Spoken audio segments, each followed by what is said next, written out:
Hello guys, welcome back to channel. Movie team నుంచి అయితే G2 movie నుంచి అయితే ఒక అప్డేట్ అయితే వచ్చేసింది అనమాట.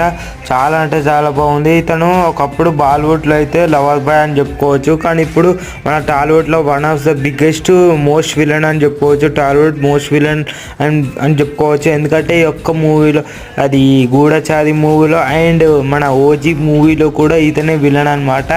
ఆ మూవీలో ఈ మూవీలో కానీ యాక్టింగ్ చింపి వాడేసినాకో ఇక తిరిగే లేదనమాట. ఎందుకంటే ప్రతి ఒక్క సినిమాలలో వచ్చే ఛాన్స్ ఉంటుంది అనమాట విలన్ లాగా. ఇక మోస్ట్ వాంటెడ్ అని చెప్పుకోవచ్చు. ఇలాంటి స్పై మూవీ గూఢచారి 2 కోసం ఎంతమంది వెయిట్ చేస్తున్నారో కామెంట్ చేసేయండి. ఎందుకంటే ఏజెంట్ మూవీ ఫ్లాప్ అయింది, స్పై మూవీ ఫ్లాప్ అయింది, ఇంకా గూఢచారి అంటున్నా మన అర్జున గాంధీవదార అర్జున మూవీ కూడా ఫ్లాప్ అయిపోయింది అనమాట.